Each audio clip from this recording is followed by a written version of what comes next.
Store, man. Nobody calls Han Solo a bitch. Bring him on. I prefer a straight fight to all this sneaking around. I don't know where you get your delusions, laser brain. Oh, come on, bro. It's the wars. Rumors. It's all we seem to get ever since the official announcement of the Obi-Wan Disney Plus series. This is The Wars and More. I'm Joe, and of course with me is my good buddy Doug. Hey Doug, how you doing this week? Doing pretty good, Joe. How are you doing? Not too bad. Going a little stir crazy, but hey. Yeah, I think everybody's in that boat right now. Yes. But it's the price you pay to stay safe, right? Exactly.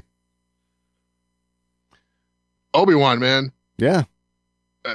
We got the official announcement, and it's just been kind of just full of turmoil.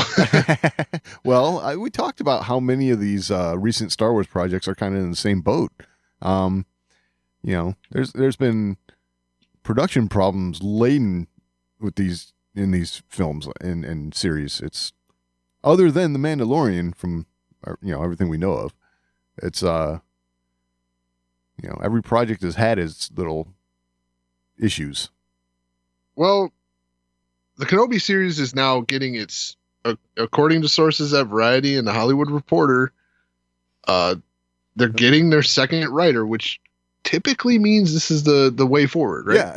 Yeah, this is the new model, I guess. Right. Yeah. So first writer, second writer, okay, we're getting somewhere. Yes. Joby Harold is reportedly being tapped to take over the writing duties for the Kenobi live-action Disney Plus series. Yeah. Interesting move here. Yeah, because I had no idea who he was. Me neither, got to be honest. So I went and looked him up, and his writing credits are kind of scarce. Yeah. A lot of stuff is still in the works. True. He was executive producer on things like John Wick Chapter 3. Yep. And he's writing the script for a Zack Snyder film, Army of the Dead, which is in the works, as you say. But the sound of that one, I don't know the premise for it, but after seeing John Wick 3, I got a feeling they're looking for this Kenobi stuff to be like full of action, because one of his other writing credits is King Arthur, Legend of the Sword. Okay, well, so yeah, I don't know. There's a whole lot of action here. Yeah, I guess in contrast, what's his name? Hossein Amini. Yep. Who was on the project up until January. As I understand it, his stuff is not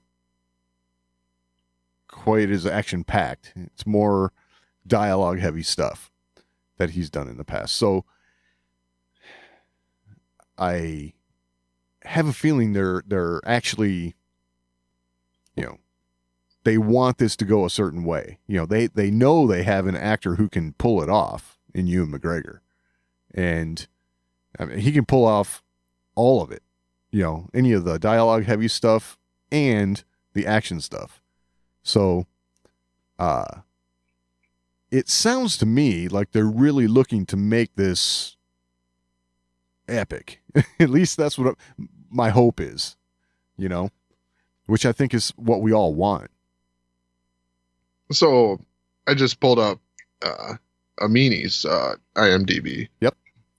And there's some action stuff in here. Okay. But there is more dialogue heavy stuff. Yeah.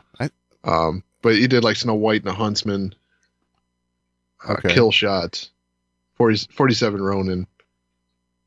So there's a mix there. Yeah. More of a mix. Yeah. I would say I do want to throw out there, I guess, is what I have heard about the scripts and stuff is because right from the get go, when we heard about production being pushed back and stuff,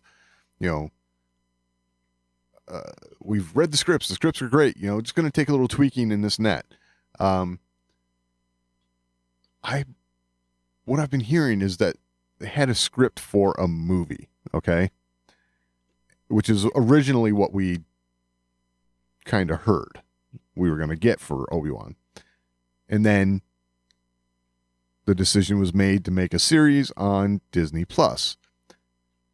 What I'm hearing is that the script for this film was like so good, they're trying to adapt that to the series, and it's just not working out the same. Well, so here's my problem with that then. So you had a writer, right, that has done work on TV series in a mini. Yep. But you're going to bring in Joby Harold, who this will be his first foray into TV. Right. So if making that adaptation, that seems odd. Seems odd if that's the problem. Well,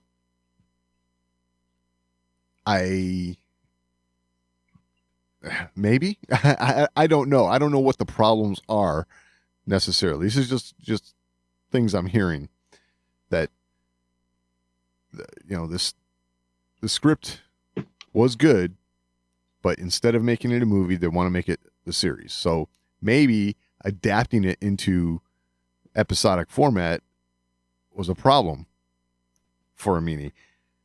I don't know. Maybe Joey Harold has some sort of how do you put it, more experience in doing something like that. Or maybe better ideas for doing something like that. I'm guessing that the problems they're are not necessarily with the episodic shift, from a feature film to an episodic, what would you call that? Almost like a episodic mini movie. Yeah. Or a mini series kind of thing. Yeah. Yeah.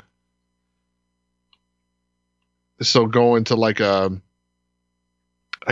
Band of Brothers type format where you're telling the story of a movie in an episodic format.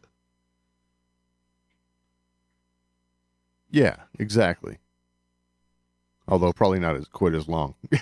Yeah. That was long. I don't know. I could see them wanting more action, but at the same time, it's like, I really don't know how much action you can have. It's just something about like someone in exile kind of still doing everything they did normally kind of seems odd. I don't know. I mean, okay, so look at it this way, all right? We all loved The Mandalorian, and we all really loved the Deborah Chow episodes. She's still attached to this Obi-Wan Kenobi thing. So I just get the feeling this is kind of what they're looking for. Yeah.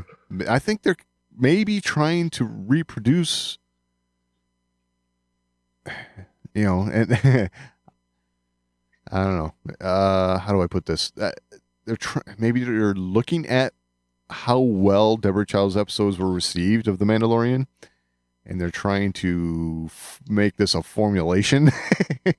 Like, this is how we make those type of episodes, which I'm not crazy about because, you can't like bottle that sort of thing up. It's almost like a bit of magic when it happens, right? Like Star Wars was in the first place.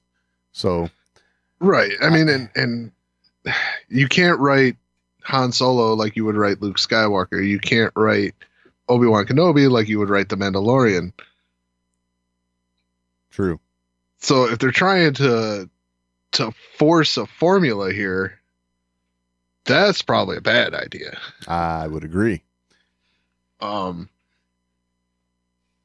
but we don't know what their goal is here.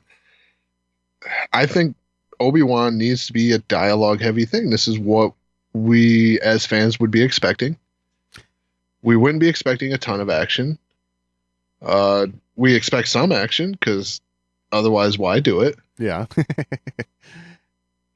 But this is going to be some deep story type stuff. Like, how did he, figure out how to commune with Qui-Gon? Yeah, I'm sure we're going to have some of that. But if it was all of that, you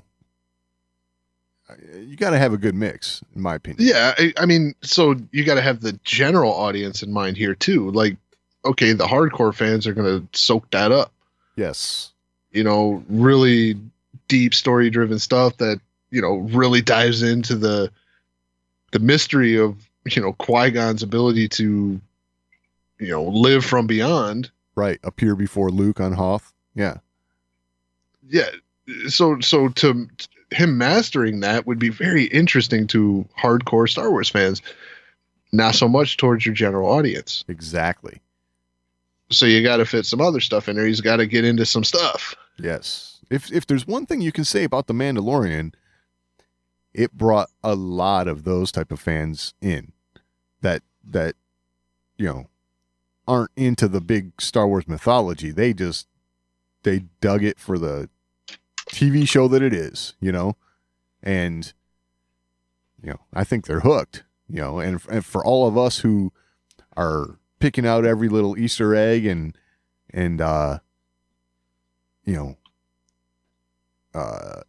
speculating on what's going to happen in the next season and where things might go with the child and Ahsoka coming in and all that, those other fans, they're not even looking at that stuff.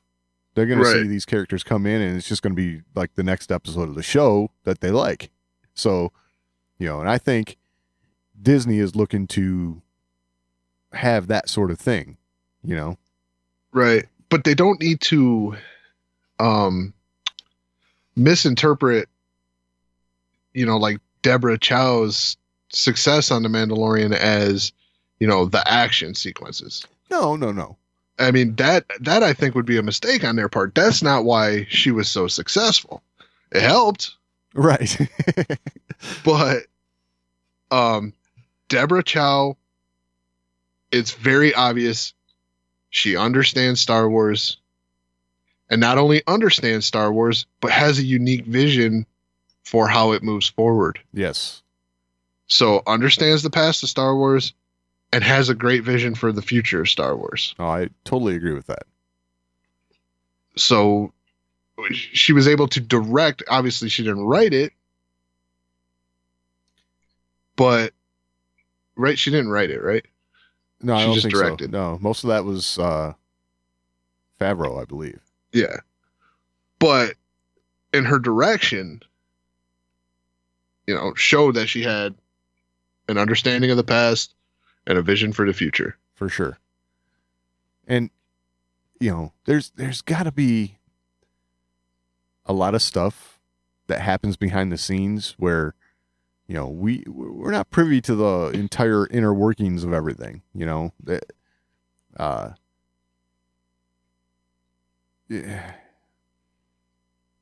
maybe this is somebody that she wants to work with. I don't know.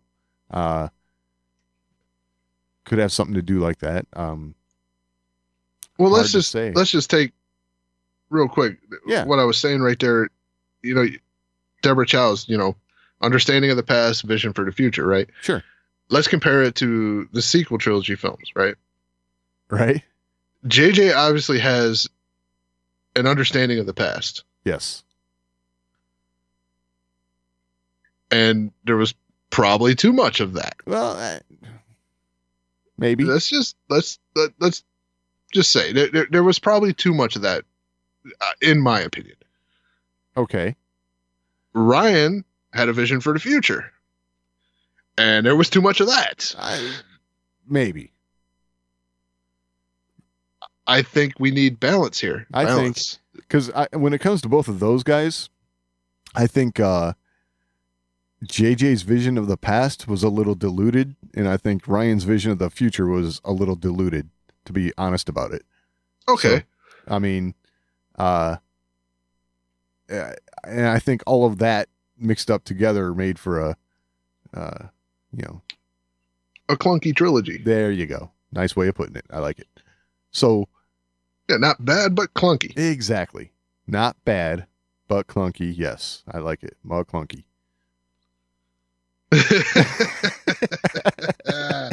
Hey, we know what McClunky means now. Yeah. So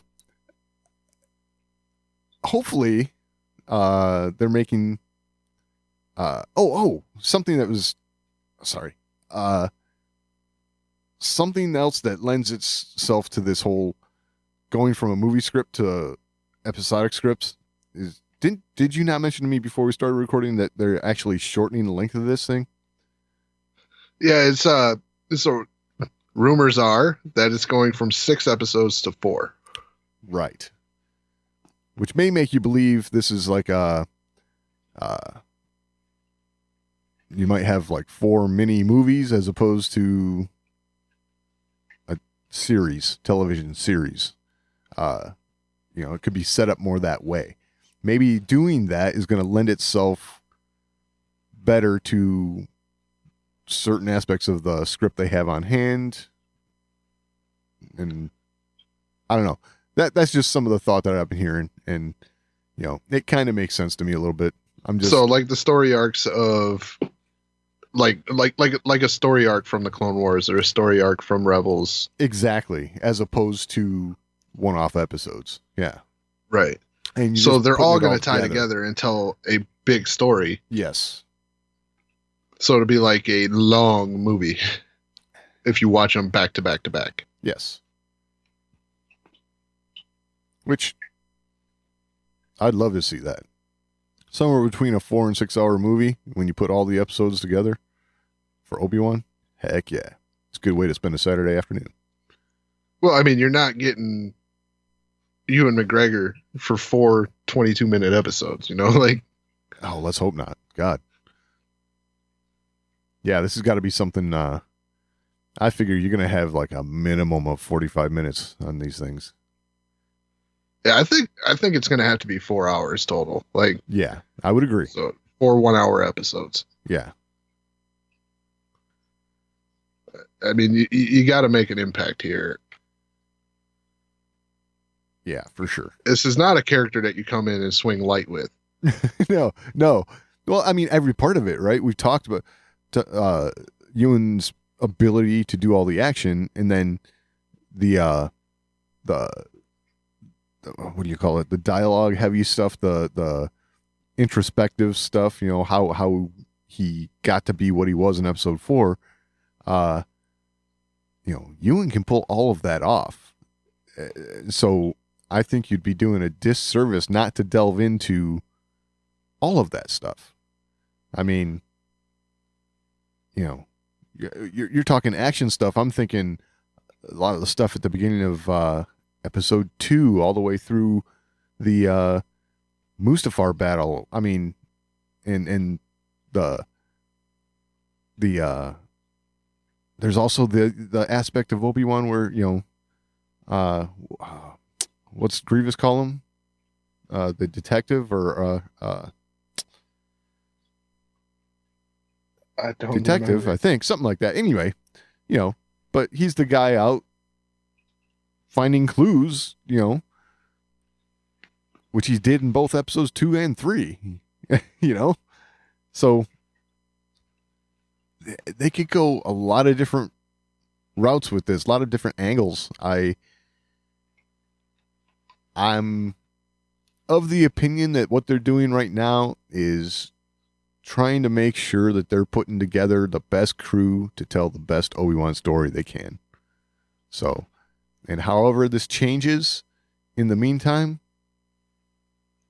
is, in my opinion, less relevant than having a good story in the end. So,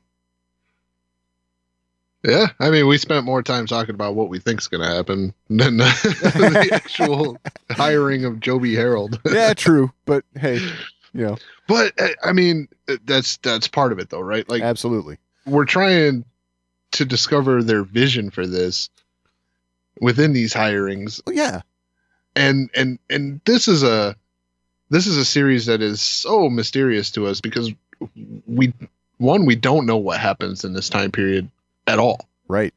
It really hasn't been explored, with the exception of the Kenobi novel. Right. So I don't know. I just don't see how they're going to fit a ton of action in here. But it looks like, I would say it looks like with this hire, they are looking to. Yeah, I would think so. If the script they have in place already is as good as everything I've been hearing, and then they can bring in somebody like Joey Harold to punch up the action bits, I got a feeling that's kind of like the final spice in the soup, I guess. I mean, Right. if you've seen John Wick 3 at all, you know what I'm talking about. It's very action packed, and they still delve into some of the lore about that character. You know, it weighs a lot heavier on the action and less on the lore, but you know, you get it. So Right. Well, I hope they don't kill Obi-Wan's dog. yeah, got a pet Wompret, something. All right. So the Rise of Skywalker is fresh in our minds once again because the digital release is come and gone. The disc release is now here. So a lot of people have been diving back into this film. Absolutely. I did. Gotta say, I still enjoyed the film. Yeah, I'm sure.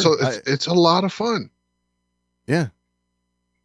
Has its faults. I noticed stuff that I didn't realize in there before. You know, post the like cloned emperor announcement, things like that. Oh yeah. There are little subtleties that kind of hint at that. Yeah.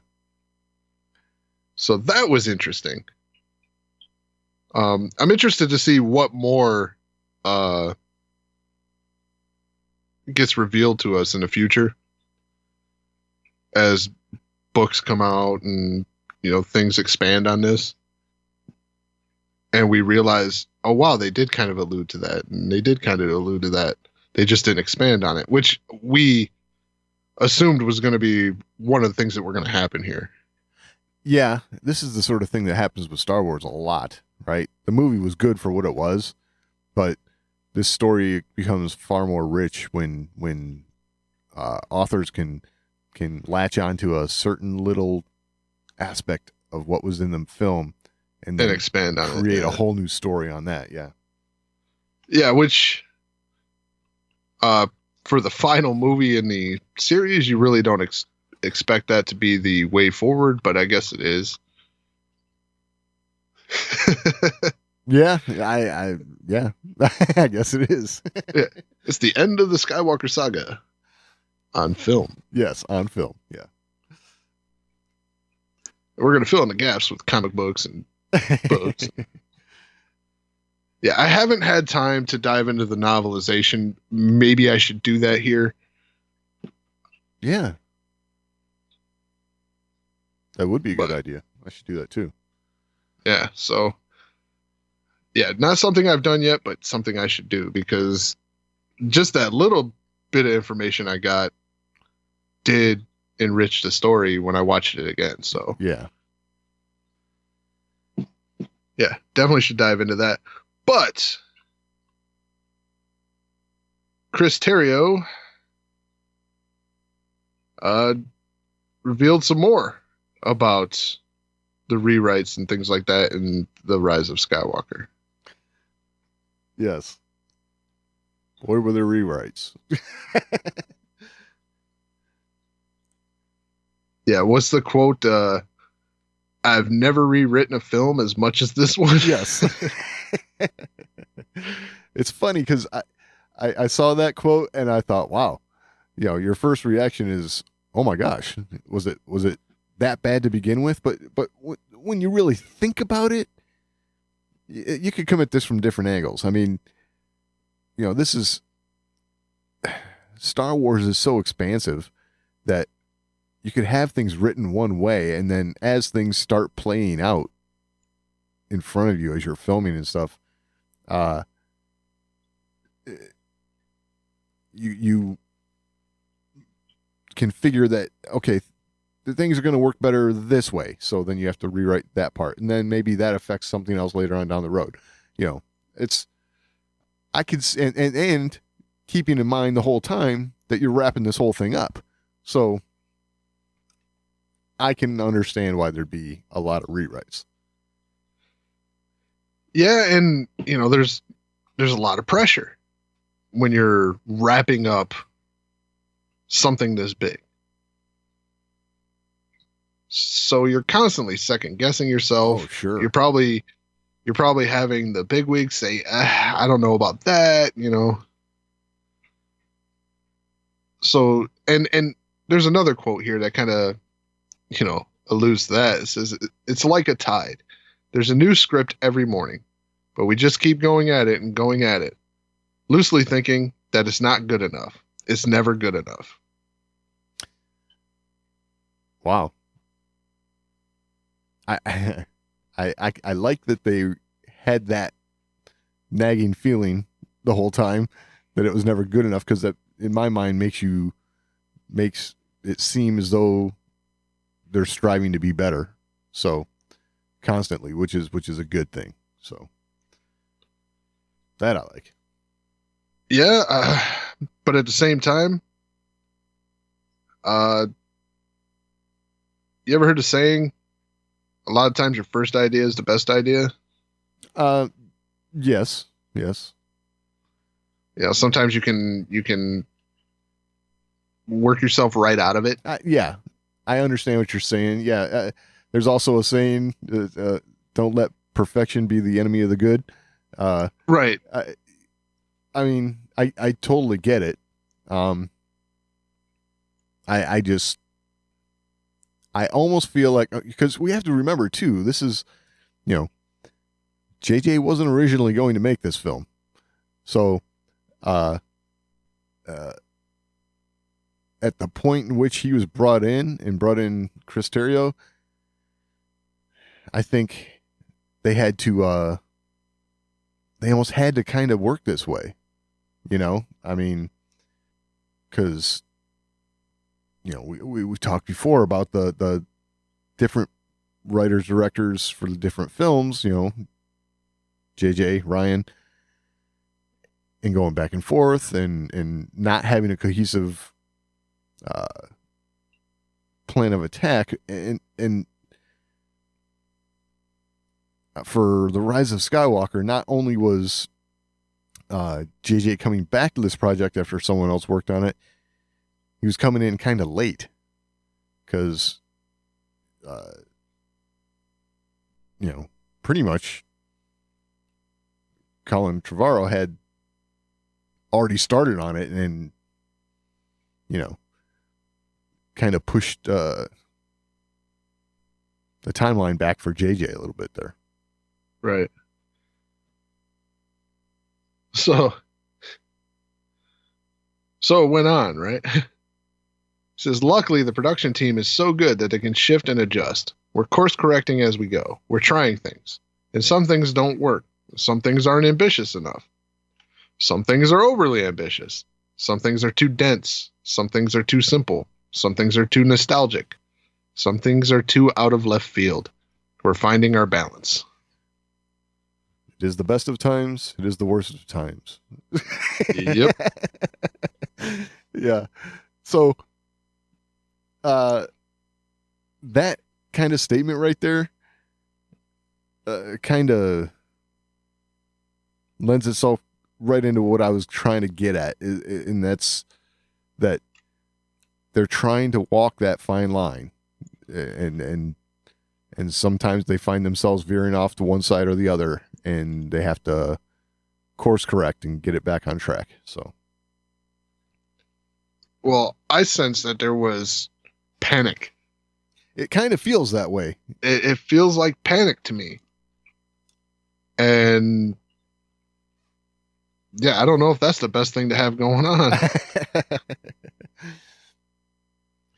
I will say at least there was somebody in my mind in charge who had enough of a feeling for what Star Wars is that can actually pull something off that was decent, you know? Yeah. Yeah, it's just it's wild to hear about this stuff. It's not something that we are used to hearing. No.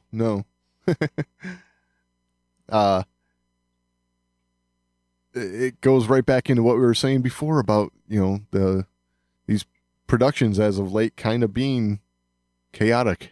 So, yeah, I mean, you got this like huge guideline for what the future needs to be, and then I guess never mind. You don't have that, and maybe that's part of the problem. Exactly. Well, you know, I would say at the beginning of production on this with JJ,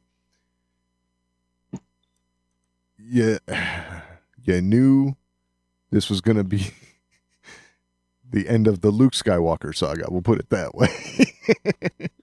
And then, because I don't think they were saying the end of the Skywalker saga till we were quite a bit of the way into production. I got a feeling that terminology came from what they were getting into with the story and how production was going. So,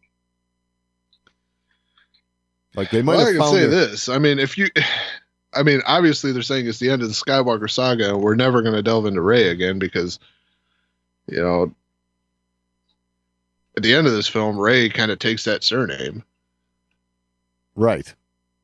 Yeah, that's exactly right.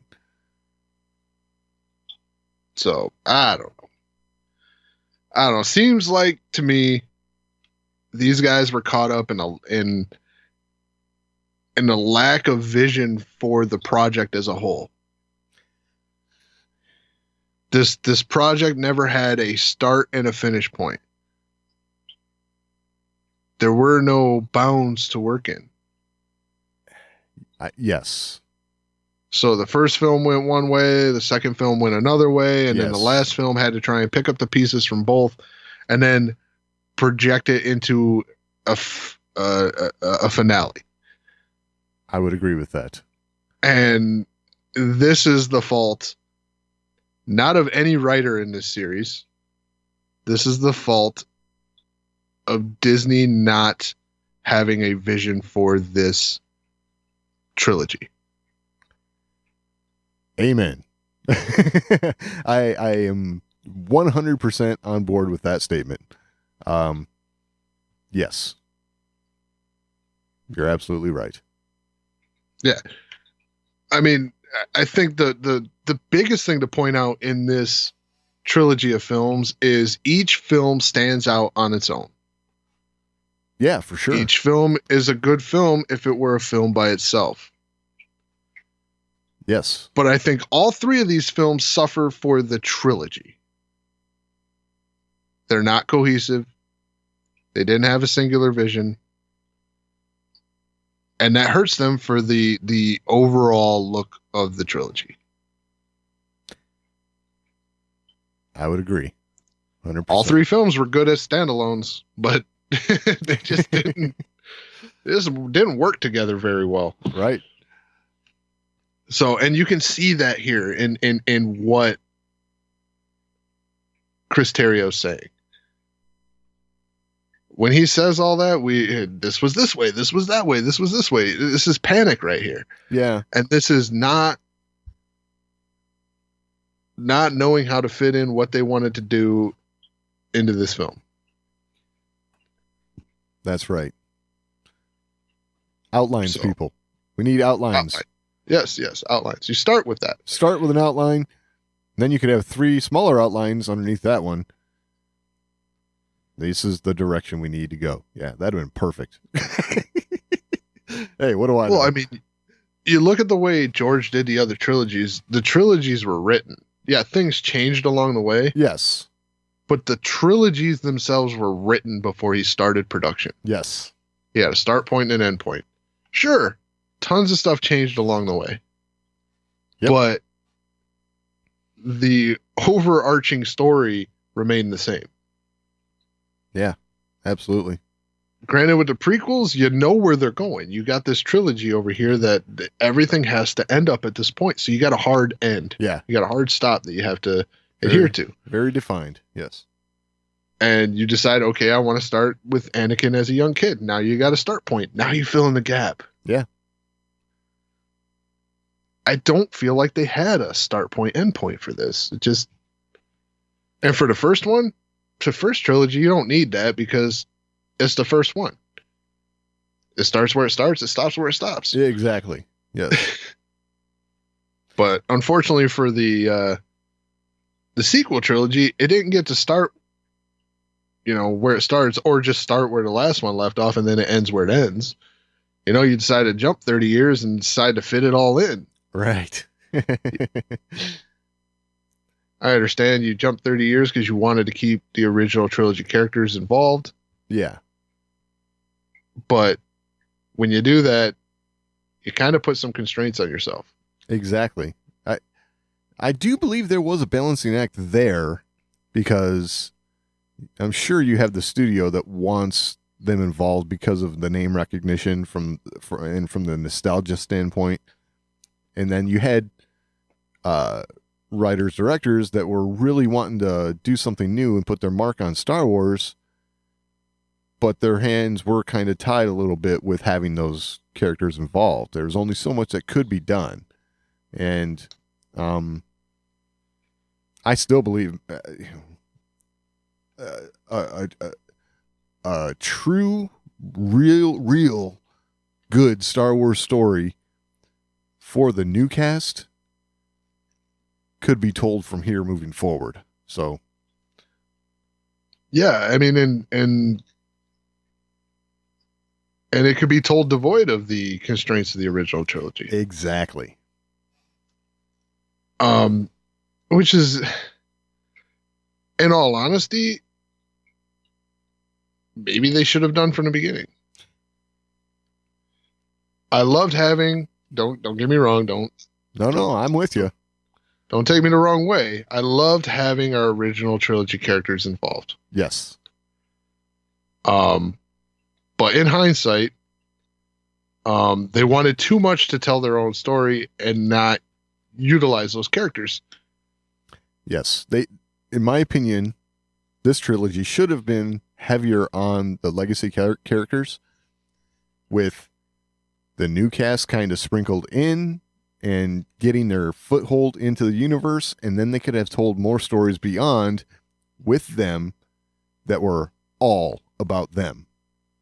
Yeah, and I guess the other way to have done it is, okay, you could have done this and have cameos from the old characters Yeah. and just told your story, Yes.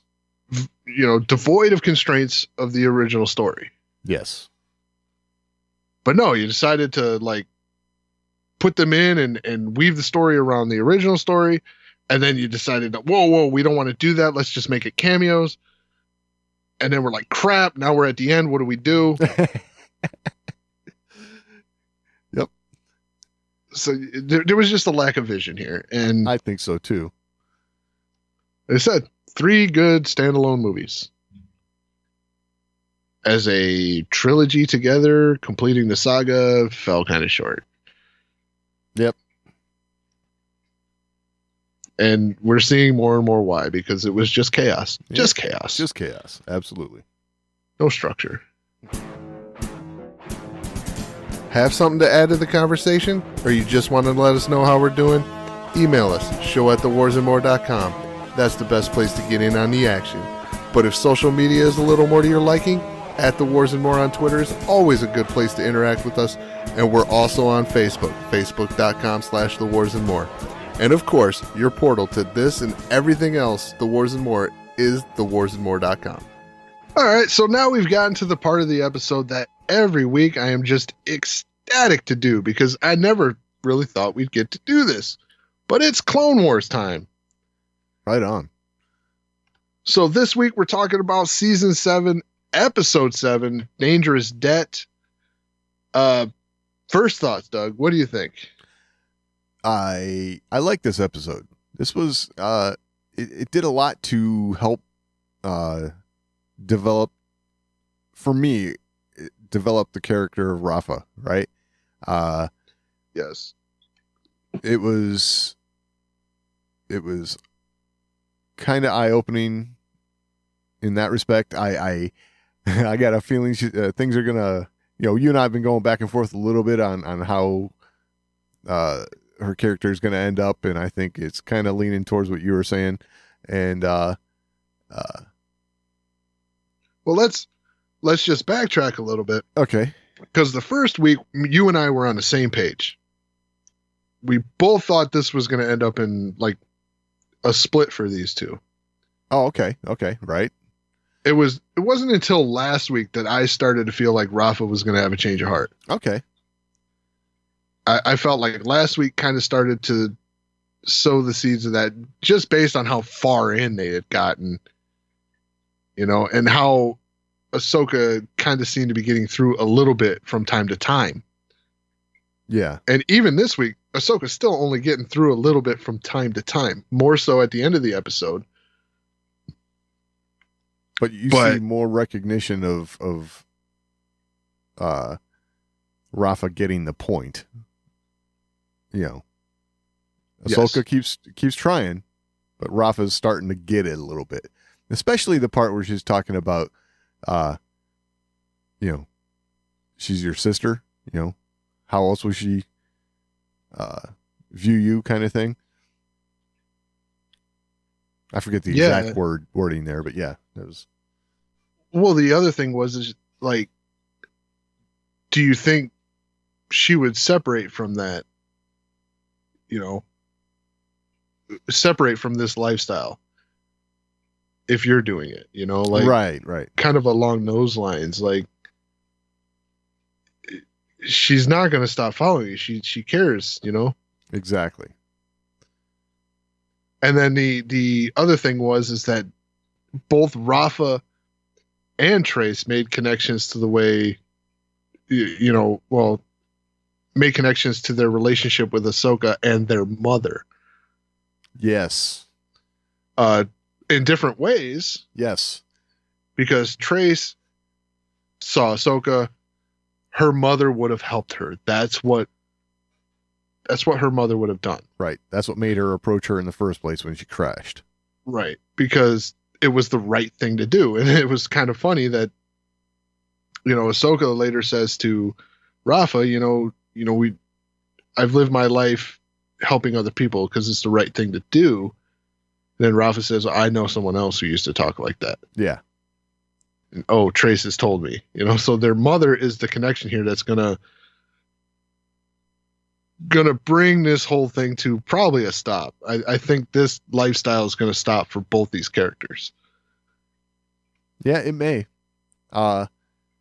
We also got some insight into kind of what's led them to this type of lifestyle too, which was a little eye-opening for all of us, I think. Yeah. The collateral damage. Yes. That comes with, you saved all these people on this platform, but you really didn't think about, the wall that you let this thing crash through that took out a family. Right. Yeah, that was eye-opening. it's, they talk about the Jedi that they spoke with after that happened, and what was it she said that she was told? It's time to move on or let go or something. It was like, I'm sorry. Yeah. But like the good part is the Force will be with you. Yes. Oh, right. Yeah. Yeah. And it's like, that's a little consolation for someone who's just lost their parents, and is being left on their own. Yeah. So it's that part of the Jedi Order that, we haven't really gotten a good look into up until this point, and if there's enough people with enough experiences like this, in certain parts of the galaxy, let's say, you could see, and God, this war has been going on for what, a couple years at this point. If there's been enough of this sort of collateral damage done to the general populace, it's a lot easier to see how it was Palpatine was able to say, it's time to reorganize into the First Galactic Empire, and everyone just cheers. Yeah. Because the Jedi have failed you. Yeah. If everyone was in support of the Jedi, that could have never happened. But now you can see it. How a lot of the populace could have said, all right, yeah, we'll try it this way because what we're doing now isn't working, Yeah. It was one, obviously eye-opening for Ahsoka, and probably more vindication for Ahsoka at the same time that she's made the right choice. Yeah. By leaving the Order, you mean? Yeah, maybe the Jedi have truly lost their way and lost their sight of what's important. Because initially coming up, she would have been, as a youngling, pre-war, right? Yeah. So, yeah, for sure. Obviously, as a Padawan to Anakin was after the start of the war. Yes. But her very, very young years of development would have been pre-war. Yeah. And their ideals would have been much different. Exactly. It's funny. And probably the same ideals are being taught to the younglings even during the war. It isn't until they get involved in the war that they see that, okay, maybe we're not exactly doing what we're taught. Right. Absolutely. Now, granted, the Zero thing doesn't really have anything to do with the war itself, but it is in that war mentality that the Jedi already have. Yes.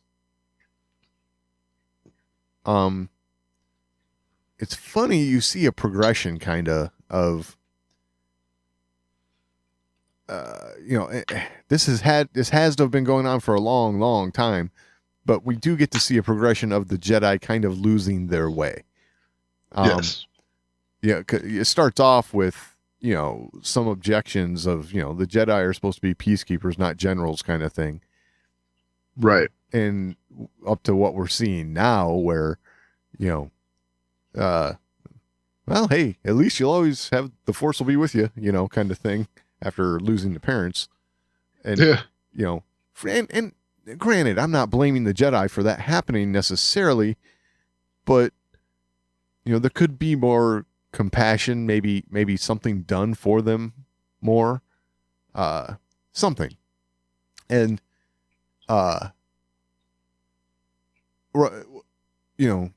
it just shows that progression to where they're more and more consumed with what they have right in front of them, as opposed to, being that spiritual entity that Jedis are supposed to be, kind of thing. Right. Yeah. I guess it is this. It's that lesson of just, your blind dogma, right? Yep. Just trusting in the blind dogma is not the way. Right. It would be just like in the real world. It's like, oh, tough luck, kid, but hey, God's looking out for you. Yeah.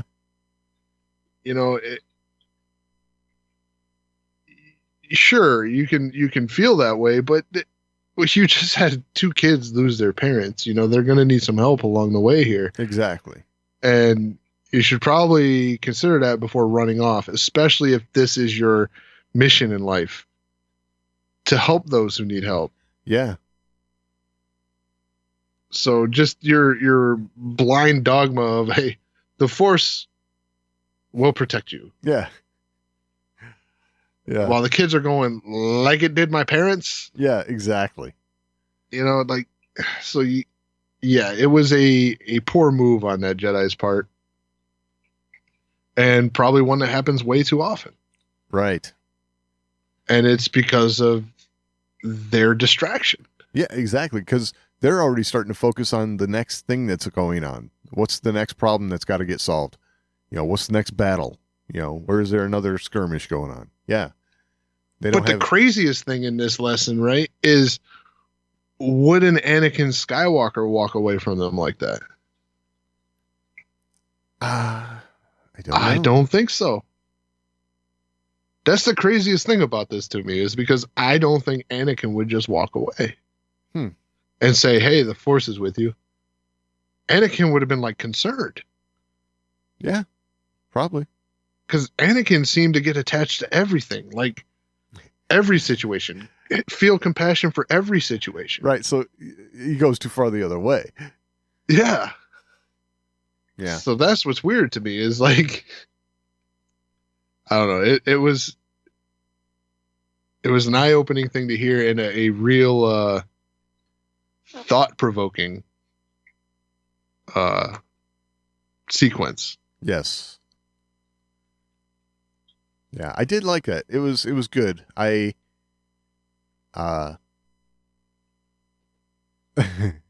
We touched on this before recording here, but it did seem as though this episode was kind of like a big circle, right? They started off in jail, all kinds of shenanigans go on, and then they end up back in jail, and it was kind of like, they didn't get very far. But there was a lot of development in the meantime, so that was good. Yes, and I will say this joke kind of fell flat with Doug before we started recording. But I know someone out there is going to chuckle when I say this. But this whole episode reminded me of, I'm pretty sure it was Hunchback of Notre Dame, the Disney film. Yeah, there was a guy in the stockades, old guy stuck in the stockades. And there's a thing that happens is a stockade gets bumped open, and he starts flailing his arms and going, I'm free, I'm free. And he ends up in another one. He's like, dang it. So that's what this episode felt like to me. It's like, I'm free, and crap. We're back in the same cell. Yeah, it kind of was the way it worked out. But again, yeah, sorry, I'm just not familiar with the joke, so I'm sure it's funny. But it was funny. So even though they didn't get out or anything like that, there was a lot of progress made in their relationships, I think. So that was cool. Yeah, the dire situation that they ended up with, trying to escape, really developed our characters really well. Yes. You saw a lot of maturity develop in both Trace and Rafa. Yeah. A lot of understanding of their current situation and why they're there. The Rafa's naivety to everything was kind of expanded upon. Uh-huh. You know, she kind of had this thought like, I didn't think they think nothing of it. It's like the first time they've been, swindled or whatever. Oh, right. And Ahsoka's like, isn't that what it's like in crime, These crime syndicates, they have a reputation to protect. Exactly. They can't let you get away with swindling them. Because if you do, now everybody else thinks they can swindle them. Exactly. So they have a reputation to uphold. There was another thing that I kept thinking throughout this episode. I was thinking it was going to happen in this episode, so now I'm of the opinion that next episode this is going to happen. But at some point, Ahsoka's not going to be able to be so subtle with her Force abilities that she's going to have to use them in front of these two. And it's going to be revealed that she was a Jedi, and they're all going to have to confront that. But I think it's going to be, I think it's going to be revealed without going too much into that, because we're going to expand upon this. But I think it's going to be revealed by the other three characters we saw in this episode. Possibly. I think those characters are going to reveal that Ahsoka's a Jedi. Maybe. And then the stuff that has been subtle that our characters have noticed is going to make sense. Like Ahsoka jumping over that gap. Yeah, that's the stuff I thought was funny. Trace noticed something was odd with the pike that came out right into her line of fire. Right. So I think these little subtleties are going to make sense after the new characters that are coming into this story reveal that Ahsoka's a Jedi. That could happen. I'm up for it happening either way, but I do believe agreed. it's gonna be have to be dealt with as far as Trace and Rafa are going to have to understand that there are Jedi who do care, and there are certain situations that were just it was just a horrible situation. So well, at the same time though, she's going to have a card to play there. Ahsoka left the Jedi Order because they turned their back on her. True. Yes. Basically, it's going to boil down to things are far more complicated than they appear to be on the surface situation. Yeah. Yeah, so Ahsoka obviously sympathizes with them because they feel like the Jedi's turned their back on them. Yes. Her lingering desire to be loyal to the Order is tough to let go of. Yeah. But she understands because she also feels like they have turned their back on her. Exactly. Hell, when they said there was a jailbreak, I thought instantly that it was going to be Ahsoka's jailbreak. Right. And then they said Zero. I was like, whew. I thought Ahsoka running away was going to be responsible for their parents getting killed. It's like, that's not going to be good. Exactly. So you mentioned 3 other characters. We might as well get into this. So, we see, watching the goings on from afar, like from a rooftop somewhere,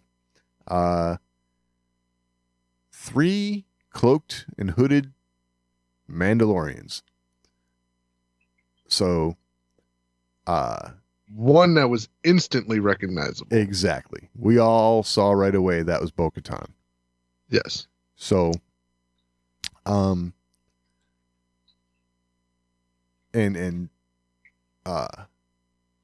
she even talks about, recognizing Ahsoka from before and how they may be able to use her to their advantage kind of thing.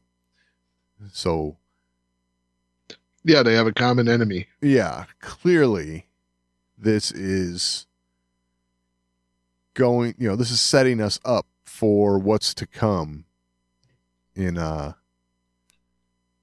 Clone Wars here this season. Yes, and I like this a lot. That this story arc, while it's going to be a standalone story arc, is going to sow the seeds of what's going to come in the next story arc. Yes. It is good. So while there's going to be some separation in story, it's got elements. Yes. And that makes this feel even more like we're watching one continuous story for these last 8 episodes. Yeah. It's definitely going to tie it in. That's cool. So there was another Mandalorian there that actually had dialogue. So therefore had a place in the credits. This one was Ursa Wren. That would be Sabine Wren's mother. So there's also a lot of speculation going on that this may have like sow the seeds for some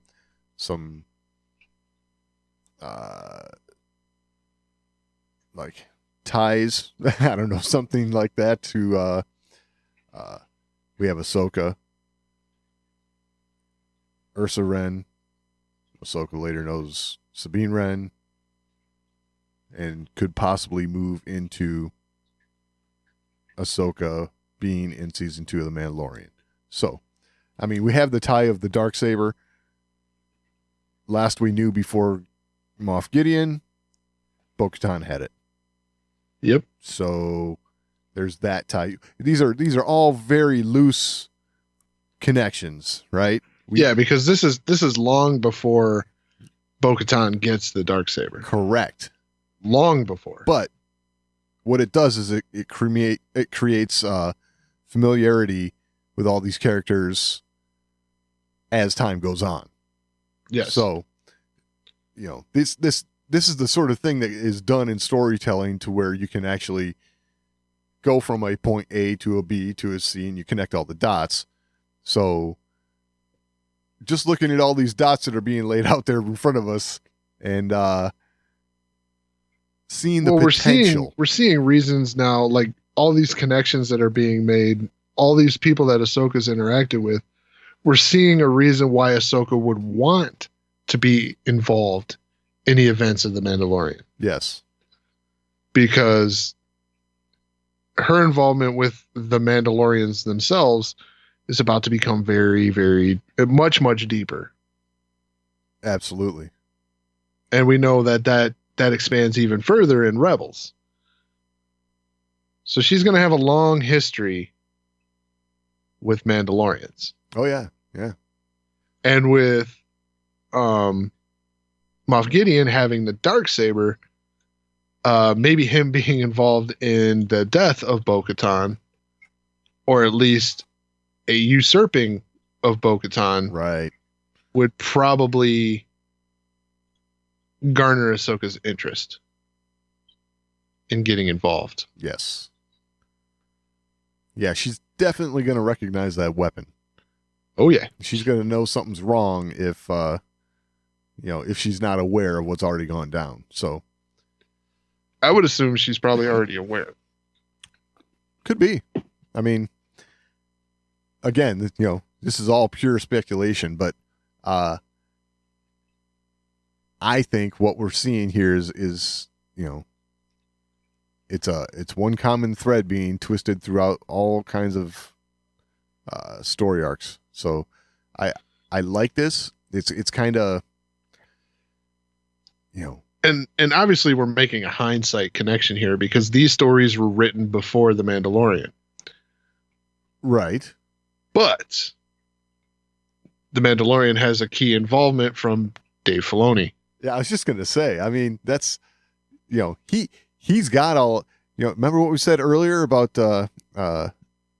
outlines? he's got all of his outlines when it comes to the Mandalorians and to Ahsoka and all of these aspects of the Star Wars character, the Star Wars universe. Both of those things, the Mandalorians and Ahsoka, are his. Those are Dave Filoni's, and this is why Dave Filoni gets so much praise, is because there's always the connective tissue. yes, There's always connective tissue to everything that happens. And if there's nothing connecting to it right now, there will be. exactly. So he doesn't do things just because. Right. None of it's by accident. Even the stuff that seems kind of throwaway, there's always at least one little piece of information that connects to something. Right. So, however small. yeah, exactly. Could be small, but there's always a thread. Yep. Dave Filoni is the master of weaving this story together. So, one other thing that was this is pure speculation. It's not even, I'm not even going to call it a loose connection, but it's pure speculation, is that the third Mandalorian could possibly be the armorer from the Mandalorian. Yeah. Now, I will say, now that's speculation based on desire, I believe. I would have to agree with that. There's zero indication that Mandalorian is anyone that we know. Even with Ursa Wren, underneath that hood, her helmet was unrecognizable as hers from Rebels. So, right. It's hard to. But her voice was recognizable, correct? I got to be honest. I didn't know it was her off the top of my head. She's just credited as such. She is credited as Ursa Wren. Yes. Okay.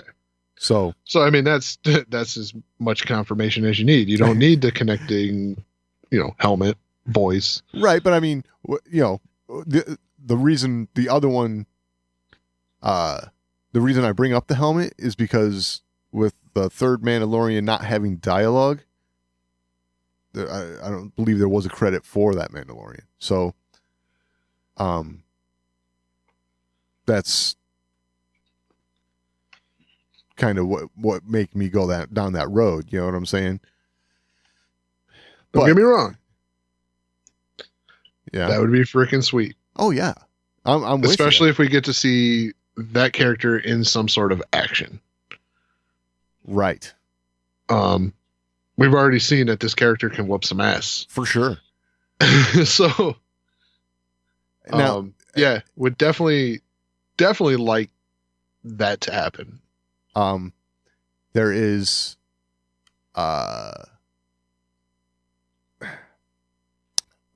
speculation about the armor, right? In the horns in the helmet, that having to do something with Darth Maul. And we've seen how when the Mandalorians defeat certain enemies, they incorporate certain things like that into their armor. They talk about their signets and things, right? You never know. This might have something to do with that coming up. Yeah, with defeating his... Yeah, with defeating... Following? Maul. Yeah. So, could be interesting. That would be cool. Yeah. So, and again, all of that is pure speculation, but, plausible. We'll say that much. It's all plausible. And speculation in Star Wars? Nah. Yeah. Every time. Every time. I think that's just, it goes with the territory. Yeah. Yeah, I think that's definitely interesting connections. It would make for deepening the story. Absolutely. And deepening of a story that's ongoing. Yeah. That's the And you beauty might, of it. if it is the armor, you might get a reason why Ahsoka might be getting a call. Right. Yeah. Oh, that makes perfect sense. If the armorer sees the Darksaber, yeah, I can see Ahsoka getting a call right away. Because that would mean the armor is about to make it is about to make a connection to Ahsoka. Right. So there's a thread there. There's going to be a development of some sort of relationship between the two. Yeah. That's it, So- Joe. We should be writing this stuff. Yeah. I don't know about that. I don't know if I would have thought of all this. Yeah. I think about it when they like piece that in front of us, but Yeah. I could never go toe to toe with a Dave Filoni. Right. But yeah, it makes sense. Makes sense. We've been right before, but we've been wrong a lot. So Yeah. True. Yeah, just fun to think about. yeah, it's definitely fun to think about. And with that, if you have anything to add, you can always email us, show@thewarsandmore.com. It's the best way to get a hold of us. We're also on social media. We're at The Wars and More on Twitter, facebook.com/thewarsandmore. You can find all that and all the ways to find the show over at thewarsandmore.com. Any final thoughts this week, Doug? No, I think that about covers it. All right. We will talk next week.